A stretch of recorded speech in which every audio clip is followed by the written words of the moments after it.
Hello hello hello students, last video में exercise 13.4 का basic सीख लिया था। ये वीडियो में स्टार्ट करते हैं। Question number 1। The cost of mobile phone is 9000, value depreciates at 5%। Depreciation 2 साल के बाद क्या होगा? तो ये क्या है तुम्हारा formula? S is equal to 9000 into, ये हो जाएगा तुम्हारा 1 - 5% रेज द पावर n, मतलब 2।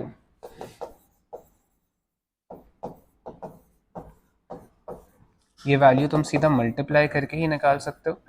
यहाँ पे लॉग यूज करने का नीड नहीं है। ये मल्टीप्लाई करके आंसर आने वाला है 0.9025। करेक्ट है। तो 9025 इंटू 9 भी एक बार कर ही लेते हैं। लो,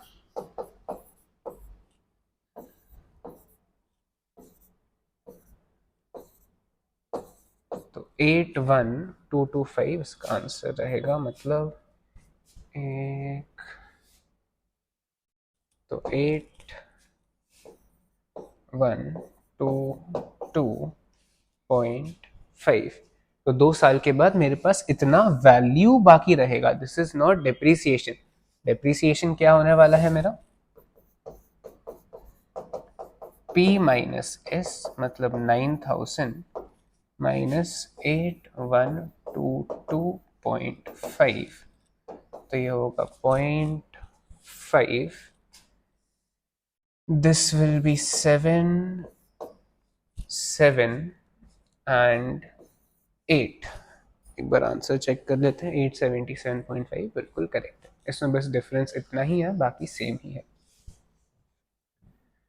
Dinesh purchases a washing machine for rupees 24,000. Value of machine is depreciating at 5%. Calculate its value after 3 years. Depreciation निकालने नहीं बोला है। 3 साल के बाद क्या वैल्यू होगा, तो एस का ही आंसर निकालना है। तो बस फॉर्मूला पुट करेंगे। फॉर्मूला पुट करके जो आंसर आएगा वो एस का ही वैल्यू रहेगा। Value after 3 years. ये ध्यान रखना, डेप्रिसिएशन निकालने बोला है कि वैल्यू निकालने बोला है। Rahul purchased an old scooter for rupees 1,60,000. No, this is 16,000. And if the cost of scooter after 2 years depreciates to rupees, तो ये S का वैल्यू गिवन है तुमको। Find rate of depreciation. तो S is equal to P 1 - x/100 raised to the power 2।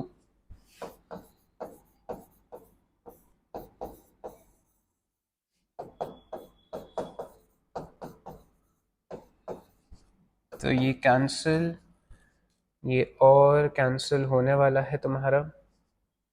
इसको हम कर लेते हैं 4 से। तो ये हो जाएगा 400। इसको 4 से करेंगे तो ये हो जाएगा 3। And this will be 361/400। ये और कैंसिल नहीं होगा, तो इसको मैं सीधा ही लिख देता हूँ। दिस विल बी, इसका स्क्वायर रूट करेंगे तो इसका आंसर विल बी 19/20।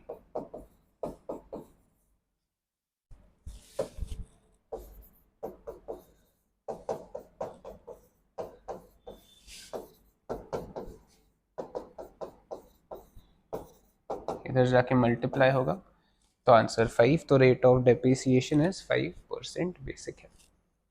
चलो, cost of car 2 years ago 20%। Present worth, find purchase price. तो पी का आंसर निकालना है। सेम तरीका है, सेम तरीके से सॉल्व करेंगे। वैल्यू आफ्टर 3 years, तो 3 साल का डिप्रिसिएशन माइनस कर देंगे। सेम फॉर्मूला से ही आएगा। प्रेजेंट वैल्यू मिल गई है तो फिर एन को 3 लेके सॉल्व करेंगे। एस का आंसर आने वाला है। सेम फॉर्मूला है, वैल्यूज बस पुट करते जाएंगे। A machine costing rupees 50,000 depreciates at a constant rate of 8%. Determine its scrap value, use log table. 50,000 है तो स्क्रैप वैल्यू मतलब एस का ही तुमको आंसर निकालना है। तो 10 ईयर्स है तो 10 ईयर्स में रेस द पावर 10 करके अपन लॉग टेबल यूज करेंगे, उससे आंसर आएगा। रेस द पावर 10 सीधा नहीं निकाल सकते हैं। सेम फॉर्मूला है, स्क्रैप वैल्यू मतलब एस का आंसर ही निकालना है। Cost of machine depreciating by rupees 722 during the third year and by 685.90 during the fourth year. Calculate the rate of depreciation per annum. आ जाओ। तो ये थोड़ा सा डिफिकल्ट है समझना। इसमें तुमको क्या बोला है, थर्ड ईयर में 722 कम हुआ है। जैसे मैं बोलता हूँ मुझे अगर थर्ड ईयर का डेप्रिसिएशन निकालना है तो मैं क्या करने वाला हूँ, इसमें लिख लेता हूँ value at the beginning of third year minus value at end of third year. Correct है, बिगिनिंग ऑफ थर्ड ईयर का मतलब है एंड ऑफ सेकेंड ईयर। तो 2 साल के बाद का डेप्रिसिएशन चार्ज करने के बाद जो वैल्यू बचेगा, एंड 3 साल के बाद का, तो ये माइनस करूंगा तो मुझे डेप्रिसिएशन मिलने वाला है। एंड बाय 685, तो ये मैं ऐसा बोल देता हूँ, कैलकुलेट रेट ऑफ डेप्रिसिएशन। तो मैं ये लिख लेता हूँ इसको कुछ ऐसा, 2 साल के बाद का है तो S2 minus S3 will be equal to 722 and S, ये उल्टा लिखा है मैंने एक्चुअली,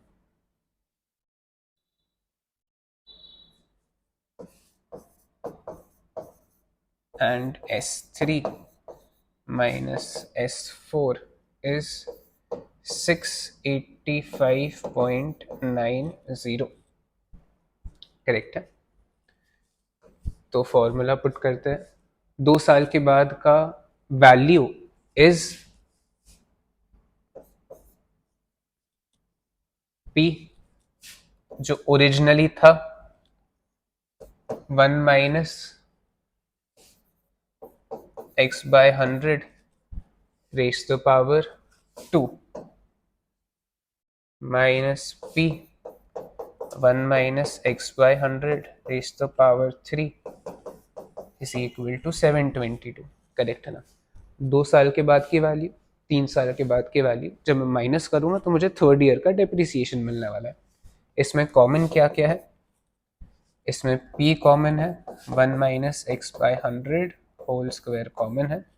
तो ब्रैकेट में क्या बचने वाला है, यहाँ पे तो कुछ नहीं बचेगा मतलब 1, और यहाँ पे बचेगा 1 minus x by 100 is equal to 722। तो ये सिंप्लीफाई करके p,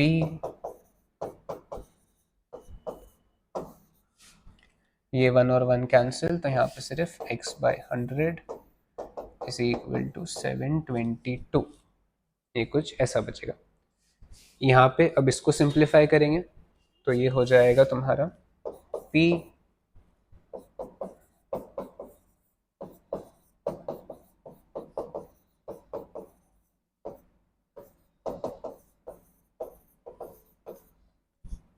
तो ये भी पूरा सिंप्लीफाई करके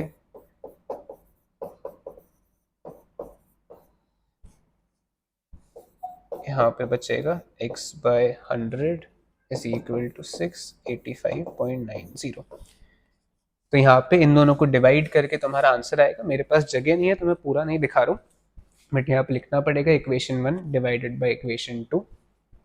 तो ये कैंसिल हो जाएगा, पीपी कैंसिल हो जाएगा और ये एक टर्म बचने वाला है। तो 1 minus x by 100 is equal two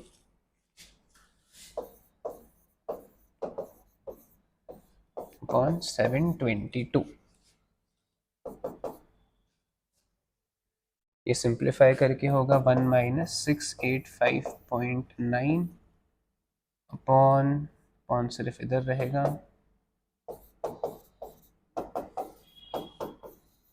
is equal to x by 100। तो इसका answer will be 722 minus this. एक बार कर ही लेते हैं, लो।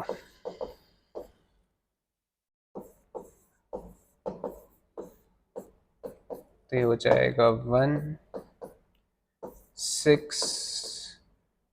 36.1 upon 722 is equal to x by 100। ये इधर आके सॉल्व होके तुम्हारा हो जाएगा 3610 अपॉन 722 इक्वल टू x। ये जब कैंसिल करेंगे तो आंसर तुम्हारा 5 ही आने वाला है। तो इसका आंसर इज सिक्स्थ का फर्स्ट 5%। 5% मिल गया, उसके बाद तुम सारे चीज़ें निकाल सकते हो। ओरिजिनल वैल्यू मतलब p निकालना है, तो इसमें x का वैल्यू 5 पुट कर देना, तो p का आंसर आ जाएगा।